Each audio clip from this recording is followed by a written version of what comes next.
Bonjour à tous, bienvenue à cette nouvelle émission de Services, le salon des services du Grand Sud. On va s'intéresser aux PME, au service de l'efficacité énergétique. Et ça tombe bien puisque j'ai 4 exemples à mes côtés sur ce tour de table. Je vais commencer par faire les présentations. Alors en face de moi, il y a Émile Méry, directeur du déploiement chez Collect Énergie. Bonjour. Bonjour. Vous êtes spécialisé dans l'individualisation des frais de chauffage. Vous comptez une vingtaine de personnes qui travaillent avec vous sur Toulouse. C'est ça. À vos côtés, il y a Vincent Treuil, chargé d'affaires chez Intent Technologies. Bonjour. Bonjour. Vous opérez une plateforme dédiée au monde du bâtiment afin de faciliter le partage de données entre les différents corps de métier. Vous employez 35 salariés et collaborateurs. À vos côtés, il y a Sébastien Lafont, directeur de la société Efficiencia. Bonjour. Bonjour. Vous êtes éditeur logiciel et on va voir comment effectivement votre solution logicielle permet aujourd'hui de travailler sur l'efficacité énergétique. Et enfin, Philippe Alamy, vous êtes directeur associé chez Enerbim. Bonjour. Bonjour. Enerbim, c'est un éditeur de solutions logicielles spécialisé dans le BIM, la fameuse maquette numérique du bâtiment. Et on verra avec vous comment vous arrivez justement à faire de l'efficacité énergétique. Et on va d'ailleurs commencer avec vous, puisque vous allez nous expliquer finalement quelle est votre spécialité dans le BIM, puisque vous travaillez sur le couplage énergétique. Merci. Alors effectivement, on développe des briques logicielles très spécifiques pour assurer des transferts de données entre plusieurs formats et plusieurs solutions logicielles qui doivent coopérer, collaborer et qui doivent consolider leurs données dans la maquette numérique. Donc c'est un vaste espace de simulation, un vaste espace de virtualisation qui doit représenter diverses formes et diverses étapes d'un projet selon tout son cycle de vie. Donc évidemment de la préconception, de la préétude jusqu'à l'exploitation. Et donc toutes ces données vont évoluer, se structurer, devront être simplifiées, devront être enrichies. Et donc nous fabriquons ces briques à la fois pour des industriels, à la fois pour des exploitants, pour des grands donneurs d'ordre bien sûr, qui ont besoin eux de transférer leur base de données, de les faire vivre, de les rendre plus dynamiques entre guillemets. Et aussi nous intégrons des nouvelles données énergétiques, comme l'énergie solaire intégrée dans le bâtiment, parce que derrière on sait très bien qu'il y a des modèles d'autoconsommation qui vont arriver sur le marché et qui devront être modélisés très en amont, parce que les maîtres d'ouvrage, les grands donneurs d'ordre, ceux qui vont financer le projet, ont besoin d'avoir des données clés et diminuer le risque aussi, le risque financier sur des investissements qui vont améliorer l'exploitation et la valeur verte aussi, la fameuse valeur verte et patrimoniale du projet. Et on sait qu'au niveau des grands donneurs d'ordre, ce peut être des projets assez importants en termes de montant d'investissement. Alors finalement, qu'est-ce que vous leur apportez avec cette modélisation ? On leur apporte de l'aide à la décision, tout d'abord parce que le fait de visualiser une maquette, le fait de visualiser des données synthétiques qui remontent sous forme de tableau de bord très très simplifiées parfois, mais il faut les simplifier. Et le fait de se mettre autour de la table, voilà déjà ce qui amorce une discussion et une décision qui est prise de manière collective et non pas sur la base de données difficiles à exploiter. Donc vous arrivez avec des indicateurs communs, ce qui va pouvoir vous permettre ou permettre à vos clients de décider finalement ce qu'ils vont faire en termes d'investissement. Exactement. On va beaucoup aller vers les modèles économiques qui bougent beaucoup en ce moment. Donc on a été très technique jusqu'à présent, très énergéticien. Il faut passer aujourd'hui, et on est en train de le faire, à la phase financière, parce que vraiment créer la dynamique financière associée à la dynamique énergétique, voilà les enjeux du bâtiment d'aujourd'hui et de demain. Très bien, et je pense que votre voisin Sébastien Lafont ne vous contredira pas, puisque vous êtes également avec la société Efficiencia, éditeur de logiciels, et vous proposez justement de faire du reporting énergétique. C'est ça, exactement. Donc ce qui nous anime nous chez Efficiencia, c'est qu'on s'intéresse en fait à tous les bâtiments qui sont un petit peu délaissés. Donc en ça, on fait vraiment, on est vraiment très complémentaire de ce que peuvent faire les entreprises sur le BIM comme Enerbim.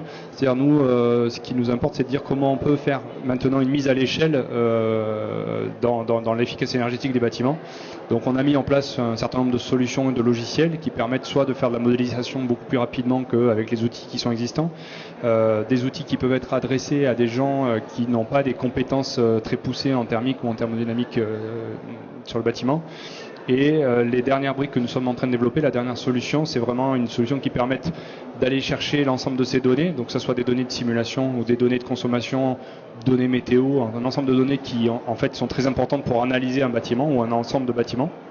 Donc en fait l'idée c'est de regrouper ces données Et notre valeur ajoutée se situe plus sur la manière dont on va les traiter, les analyser et ensuite les restituer sous forme d'indicateurs ou de tableaux de bord et ensuite partager ces informations-là avec un ensemble d'acteurs.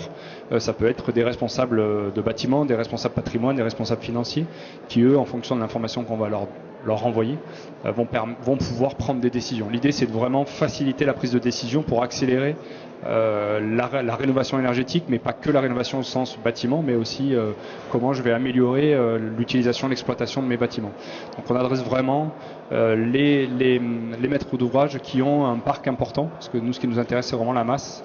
La raison est simple, c'est qu'on va aller chercher des données qui sont déjà existantes chez nos clients. Souvent, elles sont dans des fichiers Excel. Pour 80% des données, elles sont déjà disponibles. Et donc, à partir de ces données-là, nous, c'est comment on a cette matière-là et comment on peut l'utiliser pour donner de la valeur et passer à l'acte. Alors, vos clients, généralement, ils vous demandent quoi? Est-ce qu'ils ont une exigence particulière? Ils ont beaucoup d'exigences. Je dirais celles qui ressortent le plus et qui sont quand même des problématiques assez compliquées à gérer, mais je vais en donner une, c'est on a des données, donc il y a de l'open data effectivement qui permet nous, ce qui est assez intéressant, c'est une source de données qu'on utilise. Derrière, on va traiter ces données-là et on va avoir la nouvelle donnée. Donc la nouvelle donnée valorisée de la modélisation de bâtiments ou de parcs de bâtiments. Et leur question, c'est qui est-ce qui est propriétaire de ces données derrière? Et souvent, c'est nous, on veut rester maître de nos données. C'est-à-dire que demain, si on veut travailler avec un autre prestataire, on veut que ces données puissent être compatibles avec leur système. Donc là, en ça, on rejoint un peu l'idée du BIM initial de dire qu'il n'y ait pas un format propriétaire ou des systèmes qui soient propriétaires.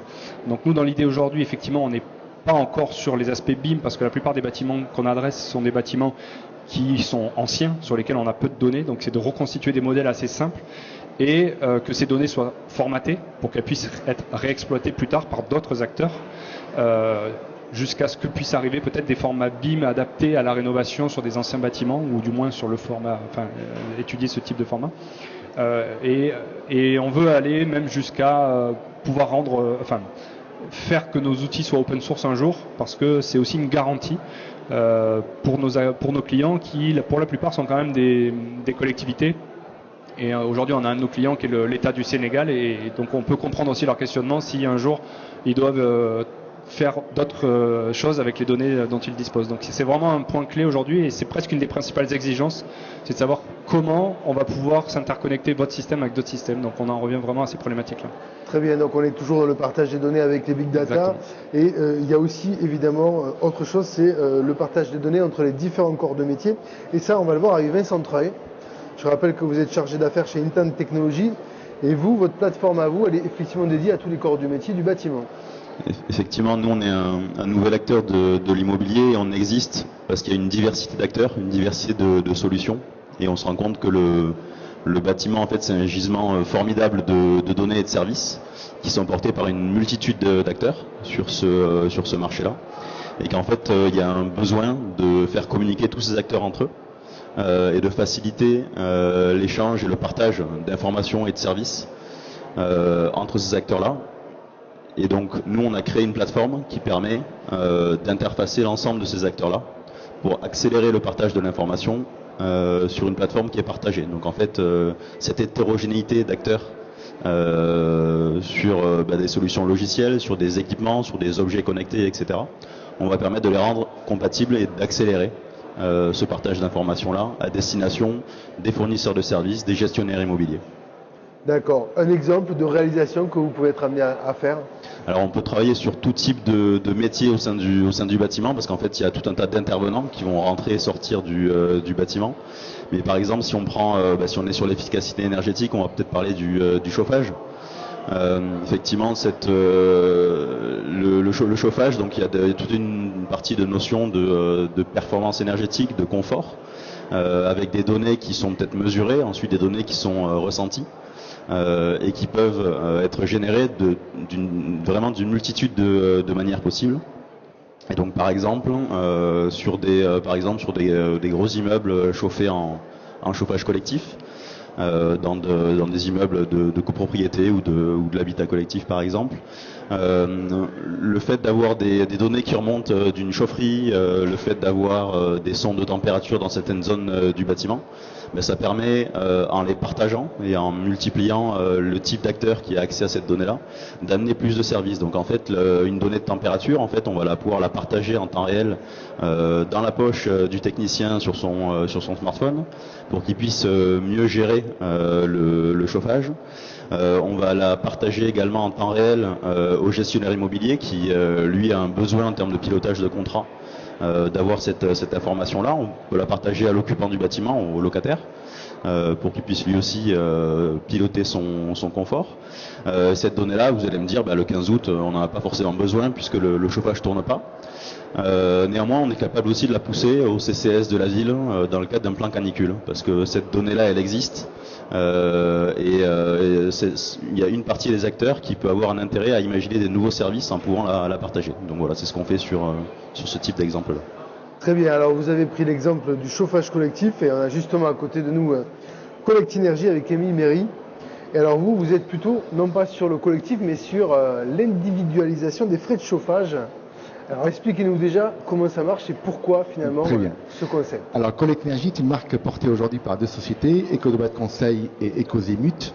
Alors qu'est-ce que c'est Collect Énergie? C'est un système qui permet la répartition intelligente des frais de chauffage en collectivité. Rapidement, un exemple concret. Aujourd'hui, chaque appartement dans un immeuble collectif consomme une énergie en fonction de son emplacement, qui peut être côté sud, côté nord, il peut être au rez-de-chaussée, au dernier étage, il peut être occupé par une personne âgée, par un jeune couple avec un enfant, plusieurs enfants. Aujourd'hui, la réglementation impose à chaque copropriété de répartir les frais de chauffage en fonction de la chaleur consommée. Et à ce jour, chaque logement paye sa consommation en fonction de sa surface. Donc c'est un système qui est injuste, puisque des appartements vont consommer plus ou moins, mais ils paieront en fonction de leur surface. Et bien Collect Énergie va permettre une répartition intelligente en fonction du mode de vie de chaque habitant, et il permettra donc à chaque habitant de payer sa propre consommation. Alors comment vous faites pour identifier justement la consommation de chauffage par appartement? Est-ce qu'il y a des indicateurs précis? Alors, tout simplement, la mise en place d'une vanne motorisée sur le radiateur, couplée à un thermostat qui va permettre de récolter les informations de température. Les deux sont reliés par sont des objets connectés et permettront à Collect Énergie de récolter les données de chaque habitant. Ces données seront analysées, transformées et ensuite pourront proposer des services de répartition de frais de chauffage. Alors, est-ce que ça permet à l'arrivée d'avoir des modifications importantes sur la consommation en elle-même? Alors, Collect Énergie, grâce à ce système intelligent, va permettre de garantir par contrat une économie d'énergie de 20%. En fait, l'idée, tout simplement, c'est de responsabiliser chaque habitant dans la gestion de sa consommation. Dans la mesure où l'habitant est au courant de ce qu'il consomme, en plus ou en moins, eh bien, il va permettre d'augmenter sa température ou de la baisser et de pouvoir payer plus ou moins. Cette information donnée à chaque habitant permettra une économie d'énergie. Le grand intérêt de Collect Énergie, c'est de garantir une consommation d'énergie de 20% jusqu'à 25% pour chaque habitant. Très bien, on voit là qu'il y a des initiatives importantes en matière d'optimisation des modèles énergétiques. Est-ce que vous voyez justement, Philippe Alamy, des évolutions depuis ces dernières années sur ce secteur-là? Oui, le numérique est une révolution. On parle de transition numérique pour la transition énergétique. C'est une révolution complète qui certes n'est pas fracassante parce que c'est un cycle long. C'est une industrie lourde aussi, le bâtiment. Donc ça fait des années que tout le monde travaille sur la modélisation, tout le monde travaille sur l'optimisation des modèles, sur la naissance d'espaces digitaux, on en parlait précédemment, beaucoup plus larges, beaucoup plus collectifs, interactifs et open aussi. Donc maintenant on parle d'ailleurs, vous le voyez aujourd'hui, plus de plateformes numériques interopérables, de software as a service. On vend plus de logiciels en fait. On vend du service à travers des ressources logicielles qui sont malléables et transformables parce qu'elles vont suivre le marché, voire elles vont pousser certains modèles. Donc oui, effectivement, aujourd'hui, on est passé d'une forme séquentielle finalement d'études, de conception, de réalisation et d'exploitation avec des briques très distinctes les unes des autres à une forme collaborative qui est toujours à l'étude bien sûr et en construction, mais on atteint aujourd'hui des gains d'efficacité à tous les stades du projet qui sont appréciables, difficilement quantifiables certes, mais on parle de 15-20% quand même, quand c'est bien géré. C'est des processus organisationnels très très structuré aussi qu'il faut mettre en place. Donc c'est une conduite de changement dans l'entreprise. D'accord. Donc on voit bien aujourd'hui qu'on est quand même au début de cette réflexion. Justement, Sébastien Lafont, par rapport à ça, est-ce que vous pensez qu'on peut encore faire de plus en plus des économies d'énergie ? Bien sûr, je pense qu'il y a un potentiel d'économie d'énergie à la fois sur le parc existant. Bon, sur les parcs neufs, maintenant, on sait plus ou moins comment s'y prendre, mais c'est pas pour autant qu'on est arrivé. On a vu avec l'expérience des bâtiments BBC qu'il y avait quelque chose qu'on n'avait pas anticipé qui s'appelle aujourd'hui l'effet rebond. C'est-à-dire, en fait, on fait des bâtiments très très performants en soi, mais sans avoir conçu le bâtiment, sans en parler aux occupants, ou du moins sans s'associer aux occupants, ce qui fait qu'une fois qu'ils sont mis en exploitation, on n'a pas les résultats qui étaient prévus. Et ce qui nous emmène aujourd'hui à réfléchir justement à plus réfléchir de manière classique comme c'était le cas avant, avec des cahiers des charges, des cycles assez longs et sans ce qu'on appelle sans visibilité, sans retour d'information. Aujourd'hui, toutes les solutions qu'on porte, que ce soit autour de cette table-là, c'est d'avoir une notion de suivi dans le temps, quoi. Ce qui est important, c'est d'avoir un partenariat, un suivi. C'est plus je vous vends une solution puis on se revoit plus, quoi. C'est vraiment donc les modèles économiques ont changé. Effectivement, on est plus sur des modèles de service, d'abonnement que sur des modèles de vente. Et derrière les maîtres d'ouvrage, maintenant les clients nous demandent des garanties. Donc, Émile parlait effectivement de garantie, de devoir garantir quelque chose, une économie d'énergie.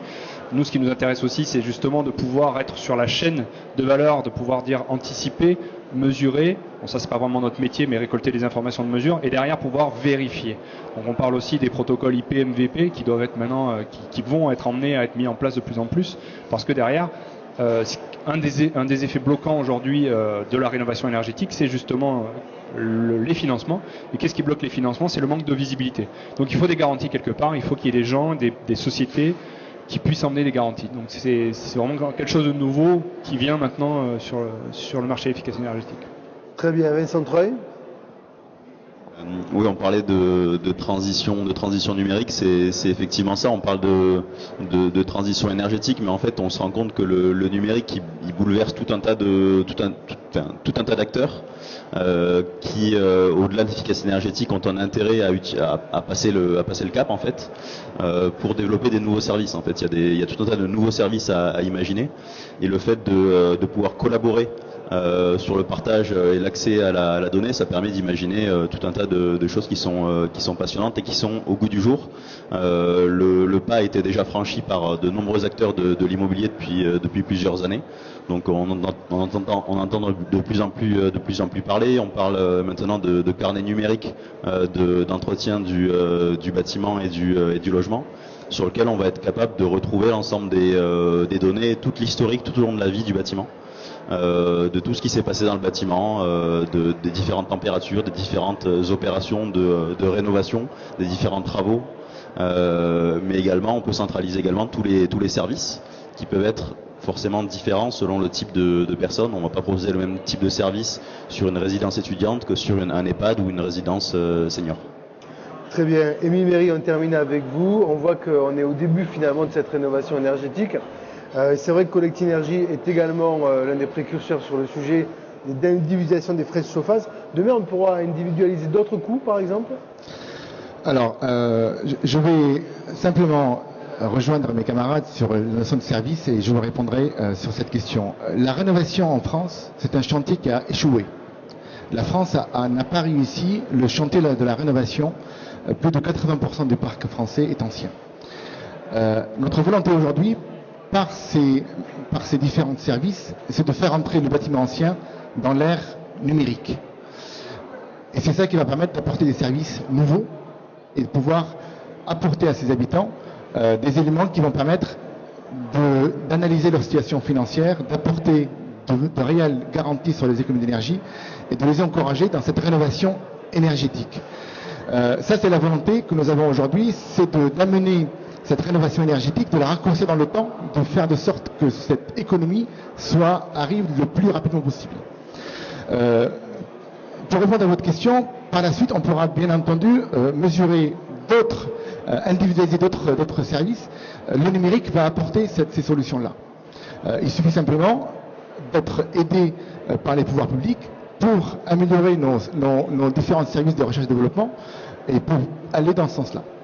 Très bien, mais écoutez, on va voir comment les pouvoirs publics s'adaptent. Je sais qu'il y a des dispositifs régionaux qui sont justement en chantier par rapport à ça. Et on suivra évidemment l'actualité de vos entreprises avec intérêt. Messieurs, merci à vous. Je vous remercie. Merci beaucoup.